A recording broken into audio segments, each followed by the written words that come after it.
বন্ধু, তোমাদেরকে আমার ইংলিশ ক্লাসরুমে স্বাগত। প্রথমেই বলছি, তোমরা আমাকে পছন্দ হলে অবশ্যই লাইক দেবে, যুক্তিসঙ্গত কমেন্ট করবে, আমার ভিডিও অন্যের সাথে শেয়ার করবে এবং সাবস্ক্রাইব করবে। প্লিজ প্লিজ প্লিজ করবে। হ্যাঁ, ঠিক আছে, এগুলোর প্রয়োজন আছে। পারস্পরিক আদান প্রদান ছাড়া এই সংসারে কিছু হয় না। আজকে আমি গীতা নিয়ে আলোচনা করব। শ্রীমদ্ ভাগবত গীতা। গীতা আমরা কেন পড়ব? দেখো, এটা একটা বিরাট ভাইটাল কোশ্চেন যে গীতা আমরা কেন পড়ব। যারা বড়রা শুনছেন তাদেরকে আমার প্রণাম থাকলো, শ্রদ্ধা থাকলো, আর বাচ্চাদেরকে আমার ভালোবাসা থাকলো, আর যারা আমার সমসাময়িক তাদের কাছে আমি আমার সাদর সম্ভাষণ জানাচ্ছি। আপনারা শুনুন, ভালো লাগবে। গীতা খুব বাস্তবোচিত, আমাদের জীবনের সর্বাঙ্গীন ক্ষেত্রে গীতা জড়িত। গীতা চলছে এই মুহূর্তে, আমাদের জীবনে গীতা চলছে। হয় আপনি গীতা মানছেন অথবা গীতা মানছেন না। যেমন আজকে হয় রবিবার অথবা রবিবার নয়, দুটোর মধ্যে একটা যেমন অবশ্যই চলছে। আজ রবিবার অথবা আজ রবিবার নয়, দুটোর মধ্যে তো একটা অবশ্যই ঠিক। তেমনি আপনি গীতা মানছেন অথবা গীতা মানছেন না, দুটোর মধ্যে একটা কিন্তু আমাদের জীবনে সবসময় ঘটে চলেছে। গীতা প্রথমে শুরু হচ্ছে কিভাবে না, যুদ্ধের প্রাঙ্গণে, যুদ্ধাঙ্গনে দুপক্ষই সমবেত, প্রচুর সংখ্যক সৈন্য, হাতি, ঘোড়া, নানান ধরনের সেনাবাহিনীর সমভিব্যাহারে এই যুদ্ধক্ষেত্র এবার যুদ্ধ করার জন্যে দুপক্ষই কিন্তু নেমে পড়েছে। এখানে যুদ্ধের জন্য সবাই প্রস্তুত। এবার শঙ্খ বাজতে শুরু করবে, প্রত্যেকে নিজের নিজের শঙ্খ বাজাবে, প্রতিপক্ষকে আহ্বান জানাবে, সেনাপতি নির্বাচিত হবে। এক দারুণ জিনিস। এইবারে আপনাকে বুঝতে হবে যে গীতা শুধু একটা গল্প নয়, কুরুক্ষেত্রে যুদ্ধ শুধু একটা ঘটনা বা সেই কালে ঘটেছে তা নয়। আসলে এই ঘটনা আমাদের সংসারে, আমাদের এই অন্তরে সবসময় কুরুক্ষেত্র চলছে। এক একটা চরিত্র আমাদের এই সংসার নাটকে এক এক রকমের অভিনয় করছে, এক এক রকমের রোল প্লে, ভূমিকা পালন করে চলেছে। তাই আমাদেরকে গীতা থেকে শিখতে হবে যে আমাকে কী করতে হবে। গীতা কি শুধু গল্প? কুরুক্ষেত্রে একটা যুদ্ধ ঘটেছিল, বাস যুদ্ধ শেষ হয়ে গেছে, এমন নয়। এই যুদ্ধ আমাদের পরিবারে, আমাদের সংসারে, আমাদের রাষ্ট্রে, আমাদের অন্তরে মুহুর্মুহু ঘটছে। এটা ছাড়া উপায় নেই, কারণ এটা হচ্ছে জীবনের বাস্তবতা। এটা হচ্ছে সনাতন শাস্ত্র। সনাতন শাস্ত্র মানে যেটা চিরকাল সত্য, চিরকাল মানুষের জীবনে যেটা ঘটছে সেটা তারই মানে হচ্ছে সনাতন, চিরকালীন, পার্মানেন্ট, পারপেচুয়াল, এভারলাস্টিং। তো এই যখন পরিস্থিতি, তখন অর্জুন বলছেন যে কৃষ্ণকে বলছেন, তার সারথি, তার বন্ধু, তার গুরু, তার টিচার সবই বটে কৃষ্ণ।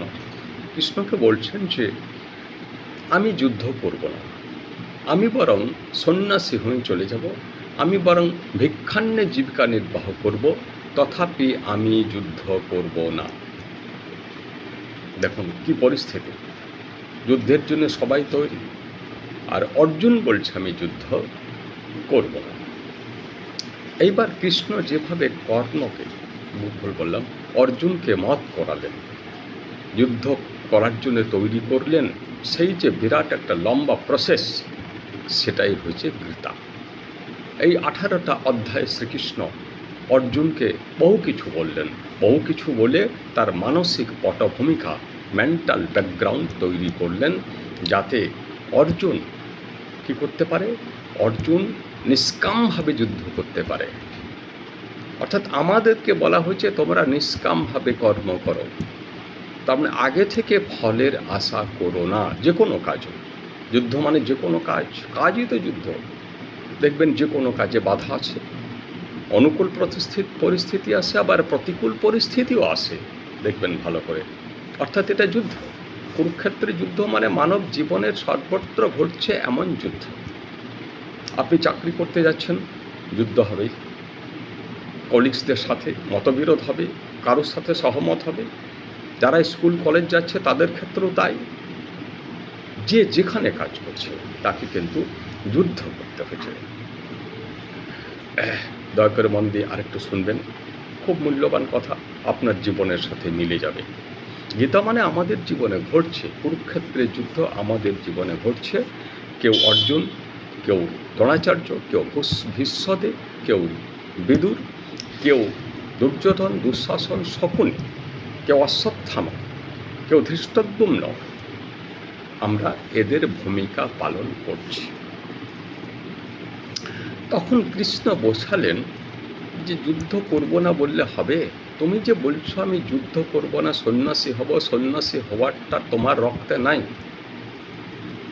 এটা কোনো জাতিগতভাবে ক্ষত্রিয়, বৈশ্য, শূদ্র, ব্রাহ্মণের এসব নয়। মানে বলছে, কৃষ্ণ বলছেন যে অর্জুন তোমাকে যুদ্ধই করতে হবে, তুমি সন্ন্যাসী হতে পারবে না। তুমি হয়তো আপাতত এটা বলছো পরিস্থিতির চাপে, আমি যুদ্ধ করব না, সন্ন্যাসী হব, কিন্তু এটা তুমি সন্ন্যাসী হতে পারবে না। তুমি একটা ফাঁকিবাজ সন্ন্যাসী হবে, তুমি বাপ খেদানো সন্ন্যাসী হবে। দেখবেন অনেক সন্ন্যাসী আছে বাপ খেদানো, মানে বাড়িতে আশ্রয় হয়নি, ঝগড়া হয়ে গেছে, অথবা আর্থিক সংকট প্রবল, তখন সে সন্ন্যাসী হয়ে গেলে। এই সন্ন্যাসী হতে পারবে না। অর্জুনকে সেই কথাটাই বললেন শ্রীকৃষ্ণ, কারণ অর্জুন ছোট থেকে যুদ্ধ শিখছে। এটা কোনো জন্মগত ব্যাপার নেই যে ক্ষত্রিয়। যুদ্ধটা ও রপ্ত করে ফেলেছে, যুদ্ধের ব্যাপারে ও সাংঘাতিক স্কিল একটা লোক। যুদ্ধ ছাড়া আর ও যে কাজই করবে সেটা সঠিক হবে না, কারণ যুদ্ধ ওর রক্তে, রোমে রোমে, লোমকূপে মস্তিষ্কে ঢুকে গেছে। তাই এই পরিস্থিতিতে অর্জুনের যুদ্ধ করাটাই একমাত্র কর্তব্য। এইভাবে বোঝালেন। তারপর বিশ্বরূপ দেখালেন, নানান ব্যাপার আছে, নানান যোগ দেখালেন, প্র্যাকটিস কী করে করতে হয়, যোগাভ্যাস দেখালেন, অভ্যাস যোগ দেখালেন, বিভূতি যোগ দেখালেন, সব মিলেমিশে আছে। এবার যুদ্ধক্ষেত্রে নামার জন্যে অর্জুনকে শ্রীকৃষ্ণ তৈরি করলেন। কীভাবে? নিষ্কামভাবে, অর্থাৎ কামনা করবে না যে আমি যুদ্ধে জয় করব, এরূপ কোনো কামনা করবে না। ডিজায়ার মানে কামনা, ডিজায়ারই যত দুঃখের কারণ, এবং ডিজায়ার থেকে, কামনা থেকে আবার পরাজয়ও ঘটে যায়। বলছে কর্মের আশা করবে না, নিষ্কাম কর্ম করো। কেন বলছে? কর্মের ফলের আশা করবে না। ফল তো সবাই চাই, কর্ম আমি করবার ফল পাবো না, এর রেজাল্ট পাবো না, এটা কীরকম হতে পারে? এটা তো বিশ্বাসযোগ্য নয়। আসলে কর্মের ফল তো সবাই চায়, কিন্তু কর্ম করার সময় যদি আমরা ফল চাই, তাহলে কর্মটাতে কনসেন্ট্রেশন বা মনোসংযোগ, একাগ্রতা আসে না, কর্মটা ভালো হয় না। তাই যখন কর্ম করবে, যে কোনো কাজ করো তুমি, লেখাপড়া হতে পারে, ব্যবসা হতে পারে, চাকরি হতে পারে, পথে হাঁটা হতে পারে, পথে যদি মনোযোগ দিয়ে না হাঁটো তাহলে কী হবে? অ্যাক্সিডেন্ট হয়ে যাবে। যদি মনোযোগ দিয়ে না লেখো, ভুল হয়ে যাবে। যদি মন দিয়ে না অঙ্ক করো, অঙ্ক ভুল হয়ে যাবে। যদি মন দিয়ে আমাদের মায়েরা রান্না না করে, তাহলে রান্না ভুল হয়ে যাবে, নুন বেশি হয়ে যাবে, কম হয়ে যাবে, বেশি হয়ে যাবে, তেল মশলা সব, কোনো কিছুরই সামঞ্জস্য থাকবে না। তাই বলা হচ্ছে যে কাজই করুন আপনি মন দিয়ে করুন, তখন ফলের আশা করবেন না, কারণ তখন কর্ম করছেন। কর্ম করলে ফল আসবে, এটাই হচ্ছে জাগতিক নিয়ম। কৃষ্ণ এটাই বলতে চাইছেন যে কর্ম করার সময় ফলের আশা করবে না। যেমন আমাদের রবীন্দ্রনাথ বিশ্বকবি নোবেল প্রাইজ পেয়েছিলেন গীতাঞ্জলি লিখে, কিন্তু তিনি যখন গীতাঞ্জলি লিখছেন তখন কি তিনি জানেন যে তিনি নোবেল পাবেন?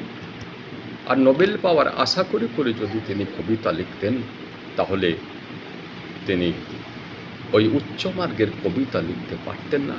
তার কনসেন্ট্রেশন, মনোযোগ ভেঙে যেত, তার লেখার স্ট্যান্ডার্ড তৈরি হতো না, প্রাইজ তো আসতই না। তিনি কোনো আশা না করেই কবিতা লিখেছে, গীতাঞ্জলি লিখেছে, প্রত্যেকেই তাই। বিবেকানন্দ ফলের আশা করি কি আমেরিকা গেছিলেন? তা তো নয়। আমেরিকায় যাওয়ার ফলে তার নিন্দাও হয়েছে, প্রশংসাও হয়েছে, দুটোই হয়েছে। তার ভাগ্যে যেটা আছে সেটাই হবে। প্রত্যেকটা মহাপুরুষ এবং আমরা সাধারণ মানুষ, যারা যতটা মনোসংযোগ দিয়ে তুমি যতটা কাজ করতে পারবে, সুন্দরভাবে কাজ করতে পারবে, সেটি সুন্দরভাবে মনোসংযোগ দিতে হলে তখন একাগ্র থাকতে হবে। তখন এই ফলের কথা ভাবতে চলবে না। যে ছাত্র সবসময় পাস করব করে কি করে পাস করব, পড়তে পড়তে পাস করার কথা ভাবে, তার পড়াটা বেশি হয় না ভালো, এবং সে পাসও করতে পারে না। সর্বক্ষেত্রে তেমনি ভালো করে ভেবে দেখবেন। আর ছাত্রছাত্রীদেরকে বলছে, তোমরাও ভালো করে ভেবে দেখবে, গীতা আমাদের জীবনে ঘটছে, সে আপনি মানুন আর নাই মানুন। আজকে এই পর্যন্তই শেষ করলাম। আবার বলছি, তোমরা আমাকে অবশ্যই লাইক, কমেন্ট, শেয়ার এবং সাবস্ক্রাইব করবে। প্লিজ করবে। আমি তোমাদের কাছে সনির্বন্ধ অনুরোধ করছি, অবশ্যই করবে। ভালো থাকবে তোমরা। নমস্কার।